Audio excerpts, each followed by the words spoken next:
Bien, bonjour les amis, à quelques heures, je dirais bon quelques jours, pour donner plus d'importance avant vos épreuves écrites. J'aimerais, dans quelques instants, avec la complicité d'un mémorialiste anonyme pour ce jour, réviser un peu les points essentiels de vos deux épreuves. Pour l'UV1, la seule méthode intéressante à mes yeux, c'est de revoir plusieurs choses. Tout d'abord, revoir les annales de 2010 à 2021, rapidement avec les corrigés qui se trouvent sur Compta Online, et de réviser les réponses par rapport à 2021. Ça, c'est la première méthode qui me paraît absolument indispensable. La deuxième, c'est de regarder la revue fiduciaire du mois d'avril ou du mois de mars, qui a prévu un certain nombre de questions. La troisième chose à voir, j'ai fourni à mon groupe les annales du CAC. Et dans ces annales du CAC, vous avez des QCM dans certaines épreuves de 2013 à 2020 qui sont des questions de commissariat aux comptes qui peuvent revenir et qui reviennent souvent dans les questions de l'UV1 relatives au commissariat aux comptes. Quatrième chose indispensable pour ceux qui me suivent depuis plusieurs semaines, c'est de relire chaque semaine le Carédec 1, les deux tomes de Carédec 1 qui sont relativement bien mis à jour et qui correspondent à des questions probables. Voilà pour l'UV1. Je vais aborder maintenant l'UV2. L'UV2, il ne faut pas se charger de trop de choses. D'abord, compte tenu qu'il y a souvent des questions déontologiques, j'aimerais vous rappeler qu'il me paraît indispensable d'avoir avec vous les Carédec 1 de l'UV1, car il y a des réponses déontologiques qui vous permettraient de répondre à certaines parties de l'UV2. Ceux qui me suivent depuis plusieurs semaines, il y a ce que j'appelle la fabrication d'un lexique documentaire classé sur Excel par ordre alphabétique avec des légendes relativement bien appliquées qui vous permettent de retrouver rapidement les réponses. Je sais qu'il y a deux types de personnes qui vont m'écouter. Ceux qui ont eu Francis depuis le début de cette année 2021 et qui ont des lexiques documentaires avec 8000 lignes et même plus pour certains d'entre vous, qui ont été classés par ordre alphabétique avec des légendes susceptibles de vous permettre de retrouver rapidement la question la plus proche possible de celle posée ce 3 mai. Et puis il y a le deuxième groupe, celui qui découvre Francis aujourd'hui et qui dit comment je vais faire, moi j'ai pas fait mes lexiques documentaires, est-ce que je vais prendre tous mes mémentos? Je dirais que c'est totalement ridicule de prendre les mémentos, ou c'est totalement ridicule de prendre des documents qu'on découvre le 3 mai en arrivant avec ses valises. Ça, c'est d'un ridicule sans nom. C'est pourquoi, pour ceux qui m'écoutent et qui n'ont pas préparé comme les autres leur lexique documentaire, je vous conseille des mesures d'urgence très faciles à vous procurer. Vous avez à prendre les 6 derniers mois, j'ai bien dit jusqu'à avril 2021, les 7 derniers mois de la revue française de comptabilité, essayez de les avoir, et de la revue fiduciaire comptable des 7 derniers mois. Alors si vous êtes gêné pour les avoir, vous avez des relais comme Ambaliou, comme Roderick, pour ceux qui viennent de l'étranger, qui pourront vous fournir ces 7 revues françaises de comptabilité ou ces 7 revues fiduciaires comptables.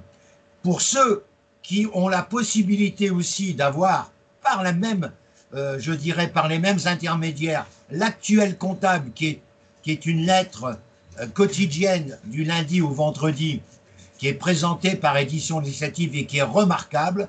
Si vous avez les lettres à possibilité d'avoir des 7 derniers mois, vous prenez les principaux dossiers, il ne faut pas prendre toute la revue française, à moins que vous les preniez, c'est déjà une certitude, si vous les avez en papier, prenez-les, mais ceux qui ne l'ont pas en papier et qui l'ont en numérique, ne photocopiez que les dossiers qui vous paraissent proches du 3 mai.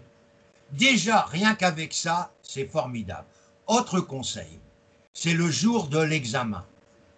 Il est l'après-midi pour l'UV2 et le matin pour l'UV1. Pour l'UV1, je n'ai pas de conseil à donner, si ce n'est que avant l'arrivée des copies, avant l'arrivée des énoncés, l'UV1 comme l'UV2, il faut apprendre à se décontracter, c'est-à-dire apprendre à inspirer avec le nez pendant 5 secondes, à expirer avec la bouche pendant 5 secondes, d'arrêter de respirer ensuite pendant 5 secondes, de faire une pause de 10 minutes et de recommencer une dizaine de fois avant l'arrivée des énoncés de vos travaux. En ce qui concerne l'UV2, là, c'est beaucoup plus important. Il faut savoir gérer deux choses. D'abord, gérer votre temps, c'est pour ça qu'il faut faire des feuilles de brouillon avec chacune le nom du dossier 1, le nom du dossier 2 et le nom du dossier 3, voire du dossier 4.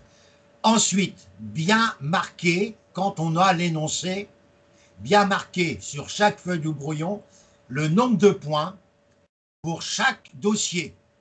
Derrière le nombre de points, vous savez qu'au total, vous avez 270 minutes. Vous réservez 30 minutes pour la lecture rapide du sujet, à la fois pour la rédaction de vos numéros de page et pour la relecture complète de votre copie pour éviter certaines fautes d'orthographe qui sont malheureusement trop courantes dans des copies du V2. Et c'est un spécialiste qui vous dit, puisque j'ai corrigé plus de 1000 copies du V2 dans ma carrière. J'ai bien dit 1000 copies puisque j'étais désigné comme le 3e correcteur au moment où il y avait beaucoup de 3e corrections, car on faisait une 3e correction à mon époque quand il y avait 2 points d'écart. Aujourd'hui, on a réduit cette 3e correction, puisque aujourd'hui, la 3e correction ne se fait que lorsque l'on a 4 points d'écart, ce qui est quand même beaucoup plus restrictif au niveau des 3e copies. Je voudrais maintenant vous dire qu'une fois que vous avez mis le nombre de points, je reviens sur les horaires. Vous avez enlevé 30 minutes, donc il vous reste 240 minutes pour la rédaction, mais aussi pour la recherche de la bonne réponse. Ce qui vous fait calculer, vous avez 20 points sur 240 minutes, ça vous fait 12 minutes par point. Et donc, devant chaque brouillon, vous mettez le nombre de points, mais aussi l'heure.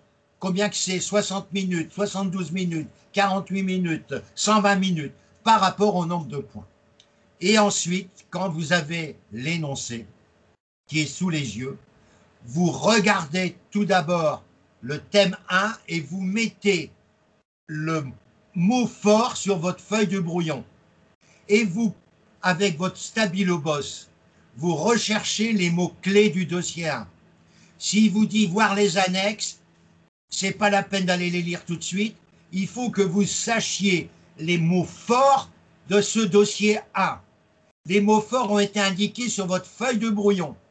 Ensuite, vous faites une lecture rapide du dossier 2. Vous marquez également les mots forts sur votre feuille de brouillon et sur le stabilo boss, vous repérez les mots qui vous paraissent clés ou forts. Vous faites la même chose pour le dossier 3. La lecture rapide de l'énoncé vous a pris 10 à 15 minutes maximum. Une fois que vous avez décidé de bien préciser l'énoncé, vous allez bien absorber l'énoncé, vous commencez par le dossier qui vous paraît le plus accessible par rapport au nombre de points et par rapport à votre maîtrise de l'information. Une fois que vous commencez, supposons qu'on va simplifier les choses, vous commencez par le dossier 1, eh bien, vous avez vu que le dossier 1, c'était 8 points. 8 points, ça fait 96 minutes. Vous indiquez l'heure de démarrage sur votre feuille de brouillon. Je dis n'importe quoi, 14h46. 14h46, vous avez mis 96 minutes. Vous mettez avec un crayon rouge l'heure de fin de la rédaction du livret 1. Mais comme vous avez, du dossier 1, pardon. Comme vous avez commencé par le livret 1, il faut que vous mettiez sur la feuille, puisque vous avez demandé à l'appariteur 4 feuilles de rédaction qui vont servir à la rédaction de votre copie, pas plus.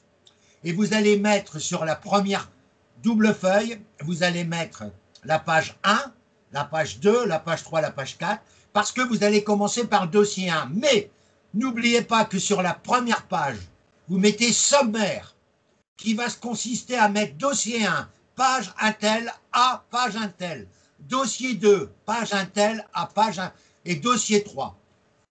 En bas, ou lors du recto, qui vont vous permettre, donc le verso, pardon, le recto c'est le sommaire, et le verso, vous allez commencer par l'introduction.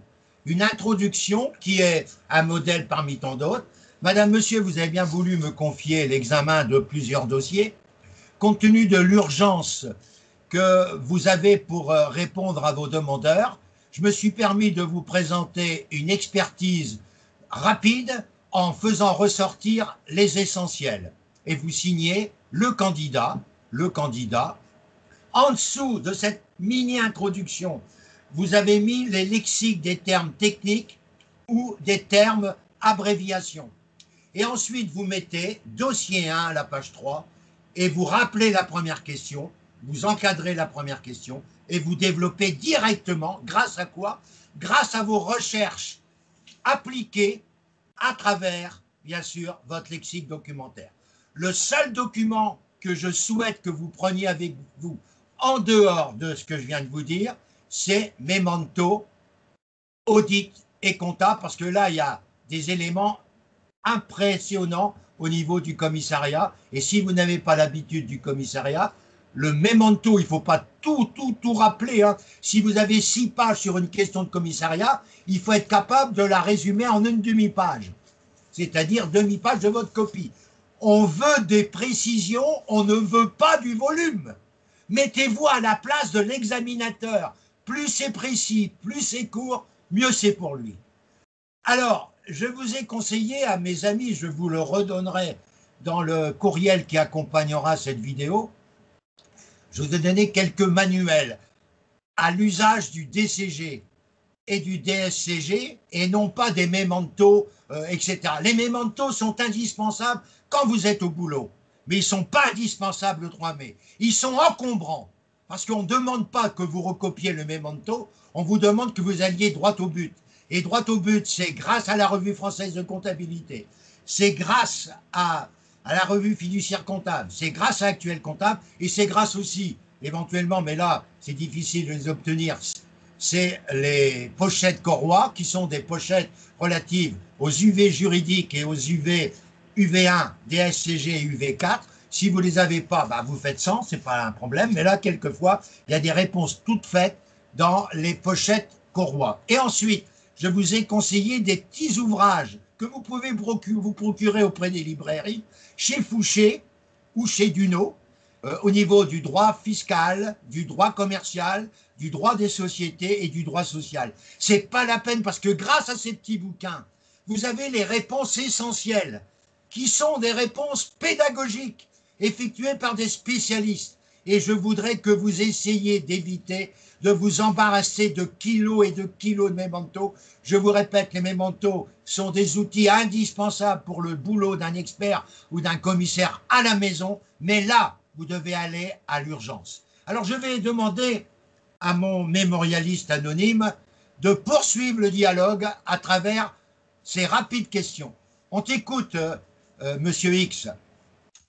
Merci Francis. Donc, moi, effectivement, par rapport à tout ce que tu viens de dire, donc on a constitué notre lexique, on a suivi tes recommandations et effectivement, on arrive à un lexique assez volumineux. Et vu qu'on a utilisé plusieurs sources, il est possible que sur un même sujet, on ait différentes sources. Donc, le jour de l'examen, il faut aller vite. Quelles sont les sources à privilégier et quel ordre d'importance donner à chacune d'elles et notamment les mémentos. Est-ce qu'ils viennent plutôt en première position ou en dernier recours? Le mémento, pour moi, vient en dernier recours. La première indication de votre lexique, si c'est revue française de comptabilité, revue fiduciaire comptable, Actuel Comptable, et ensuite les petits bouquins de fiscalité ou de droit commercial ou de droit des sociétés qui viennent en première position. Le mémento ne pourrait venir que pour confirmer et apporter peut-être, mais Si vous avez déjà senti que la réponse se trouve à l'intérieur de votre documentation à travers l'ordre que je viens de dire, vous n'allez pas dans le memento. Vous irez dans le memento s'il vous reste beaucoup de temps pour aller vraiment vérifier le memento. Encore est-il nécessaire de préparer les mementos, le memento audit et compta. Quand vous regardez les questions qui reviennent, pourquoi pas mettre des postiches aux pages qui reviennent assez souvent sur le rapport spécial, sur le rapport général, sur les incompatibilités du commissaire aux comptes. Faites un petit lexique de votre memento audit pour situer vos pages durant ces derniers jours. Plutôt que de vous éparpiller, découvrez le memento audit et comptable à travers des postiches et vous verrez qu'il va vous aider. Comme pour le code de commerce. Hier, j'avais un auditeur qui me disait « Francis, j'ai suivi tes conseils, j'ai repéré les articles 820 à 830 qui reviennent assez souvent et j'ai fait des postiches pour moi aller vite dans mon recherche du memento, audit et compta et aussi code de commerce. » Ces deux ouvrages sont indispensables pour les questions de commissariat, mais le code du commerce est indispensable pour toutes les preuves. Et je répète, je privilégie les sources RF comptable et RF fiduciaire et actuel comptable et memento. Si vous avez bien sûr les pochettes Corroy, il y a des réponses toutes faites. Autre question? Non, ben écoute, après, tu as répondu à toutes les questions là au travers de ton. Alors, toi, Monsieur X, qui avait eu une expérience déjà, puisque tu avais passé tout seul la session de novembre, qu'est-ce que tu retiens de mes conseils par rapport à ce que tu as vécu toi-même? Alors moi, ce qui m'a fait défaut principalement, c'est que je m'étais constitué une documentation, notamment à l'appui voilà, des préconisations qui sont faites par l'annexe. Donc j'avais un beau classeur, mais que j'avais pas ouvert. Donc j'avais fait un lexique assez sommaire, mais finalement, le jour de l'épreuve, ce classeur, il est resté fermé parce que on n'a pas le temps. Si on ne connaît pas un minimum sa documentation, c'est pas le jour de l'épreuve où effectivement on peut être performant. Et donc voilà, là j'ai essayé de suivre tes recommandations, faire un lexique alphabétique et, j'espère que ça va m'amener vers le succès. Bien. En ce qui concerne donc cette remarque, je peaufine les remarques de Monsieur X pour dire que si vous amenez chez vous le 3 mai à la porte de Versailles des documents que vous n'avez même pas feuilletés, c'est comme si vous n'apportez rien. C'est pas ce jour du 3 mai que vous allez découvrir votre documentation. Je répète, pour ne pas être pris au piège, vous devez préparer par des postiches les pages qui reviennent fréquemment dans le code du commerce et dans audit. Même chose pour la revue française de comptabilité.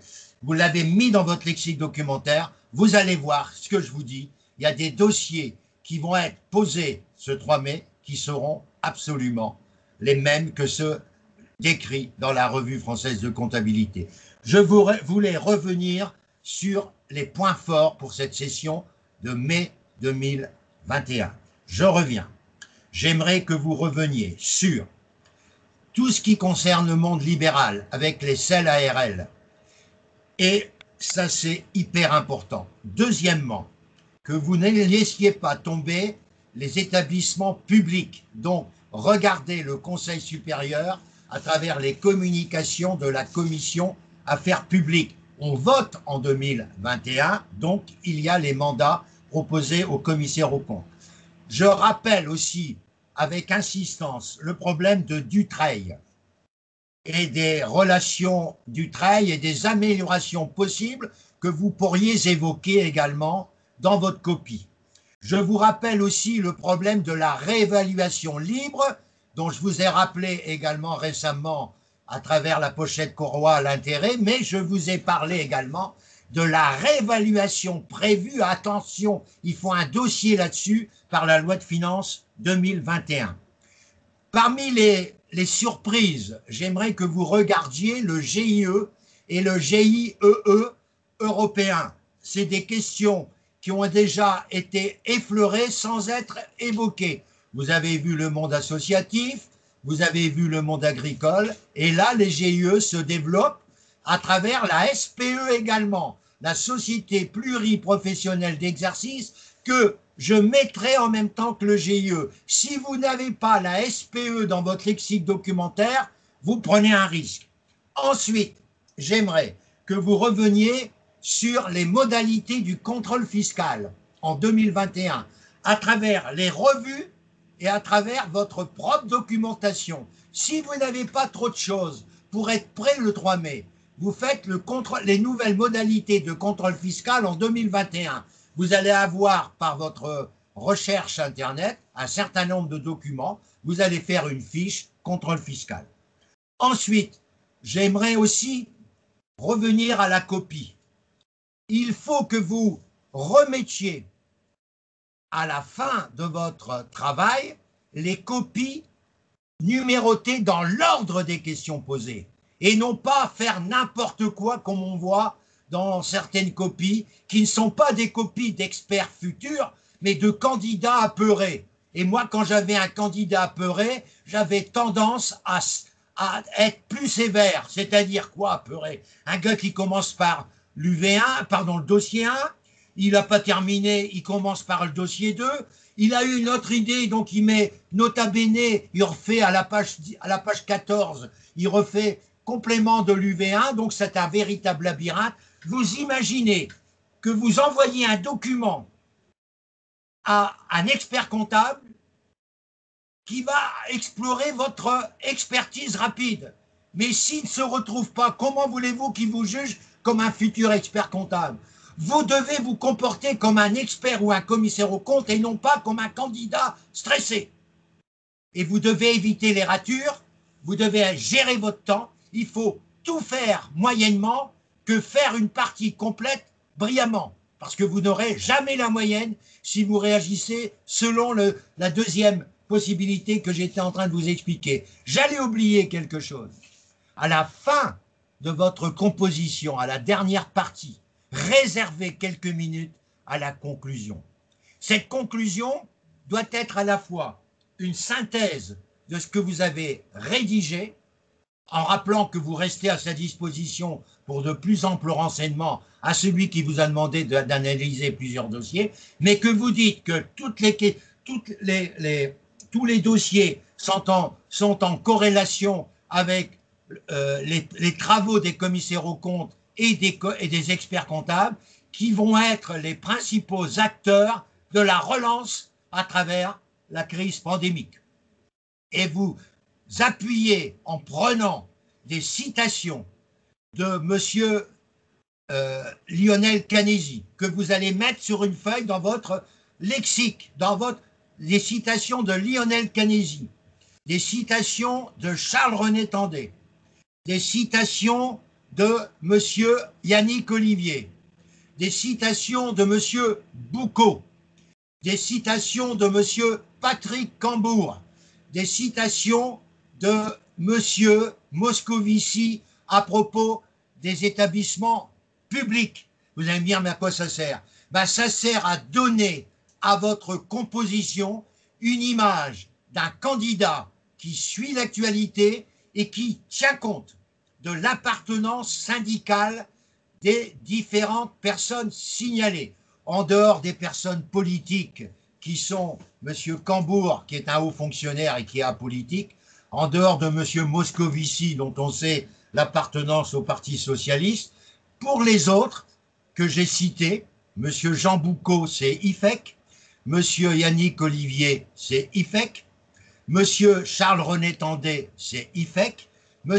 Lionel Canesi, c'est ECF. Il faut équilibrer entre ECF et, bien sûr, IFEC. Si vous citez, parce que vous allez me dire, mais pourquoi il dit ça, M. Tison? Eh bien, il y a une certaine susceptibilité de chaque correcteur qui sont, pour les experts comptables, soit affiliés à l'un, soit affiliés à l'autre. Parce que le taux de syndicalisation des experts comptables est l'un des plus forts de toutes les professions en France. Donc, vous savez que vous avez soit IFEC, soit ECF. Moi, j'ai du respect pour les deux syndicats. Ils sont très complémentaires. En ce qui concerne les commissariats aux comptes, pour l'instant, ça a toujours été l'IFEC qui a été élu. Pour les experts comptables, il y a eu une alternance. Je ne voudrais pas oublier, pour que certains qui font du numérique soient bien clairs, M. Araou, qui a été élu sous la bannière de l'ECF, mais qui depuis a été président de BDO, il a démissionné de BDO et il a aujourd'hui aucune appartenance syndicale. Et il n'est pas, je dirais, autorisé, je dirais, il n'est pas bien considéré, c'est un tort, parce que moi je trouve que c'est un gars très bien, par les deux syndicats, car il a essayé de revenir chez l'un et l'autre lors des dernières élections, et ça a été mal interprété. Mais ça n'empêche pas que ce sont toutes ces personnes qui sont à la tête de nos instances et dirigeants sont pour moi des gens de très bonnes compétences, de très bonne moralité, et quelle que soit l'appartenance syndicale, moi je dis merci aux deux syndicats pour tout ce qu'ils ont apporté et qu'ils apporteront encore à notre profession. Je vous remercie et je remercie mon mémorialiste, je dirais X, qui a bien voulu se prêter au jeu des questions. Regardez bien cette vidéo, elle est porteur d'espoir et j'espère que mes amis africains pourront, peut-être avec un certain délai, pouvoir utiliser ces conseils pour aussi bien réussir que tous les Français et pour moi, tous les candidats, qu'ils soient français ou étrangers, dans la mesure où ils sont inscrits à un examen, doivent être sur le même pied d'égalité. Et là, c'est quand même une question que Madame la défenseure des droits devrait voir de très près. À très bientôt et je vous souhaite beaucoup de courage. Je vous rappelle aussi pour mes candidats, mais ce sera l'occasion peut-être d'avoir les vidéos, que ce soir, à partir de 17h30 jusqu'à 20h, on va refaire le tour des problèmes de l'UV2. Demain matin, de 8 à 10, on va revoir l'UV1 avec les questions posées par les collègues. On va revoir les derniers détails concernant les annales du CAC avec les questions commissariat. On va revoir les dernières questions également du nominatif expert et commissaire aux comptes. Et de 10 à 12 demain, on va revoir l'UV2. Dimanche matin, de 8 à 10, on reverra l'UV2 et de 10 à 12, on va poursuivre les soutenances de nos amis qui peuvent composer la semaine prochaine. En particulier, ça se réduit malheureusement pour l'instant à 2 personnes parce que beaucoup de mes amis africains ne sont pas malheureusement capables de venir en France. Ils ne sont pas pour l'instant susceptibles de passer même à distance leur examen. Donc il y a 2 candidats qui vont passer, c'est Joseph et Maxime, mais il y a d'autres candidats dont je pense à, bien sûr, en Baliou, je pense à Roderick et bien d'autres qui sont malheureusement privés de cette venue à Paris, mais ce n'est que partie remise, car ils seront, à travers tout le travail qu'ils ont effectué, ils seront dans les meilleures dispositions très rapidement. Je vous dis donc bonne fin de semaine et au plaisir de vous retrouver, mais j'espère que vous aurez par l'intermédiaire de vos amis qui ont la chance d'être inscrits avec moi, la possibilité de récupérer les vidéos d'aujourd'hui, mais celles aussi de ces 3 prochains jours. Je rappelle aussi que pour ceux qui ne passent pas l'UV1 et qui passent l'UV2, ben je ferai une permanence pour répondre à toutes les préoccupations lundi matin de 7 à 10, de 7 à 10, puisqu'ils sont libérés de l'UV1, pour répondre à toutes les questions, mais qui seront transmises le plus vite possible pendant l'heure du déjeuner à ceux qui passent l'UV2 et qui passent l'UV1 et qui n'auront pas pu suivre le matin, bien qu'à 7 heures, ils peuvent être là devant l'écran pour me poser quelques questions, à la fois pour l'UV1 et à la fois pour l'UV2. Voilà comment Francis travaille et voilà comment Francis obtient quelquefois 100% de réussite au DEC et 100% de réussite surtout au mémoire. À très bientôt. Voilà.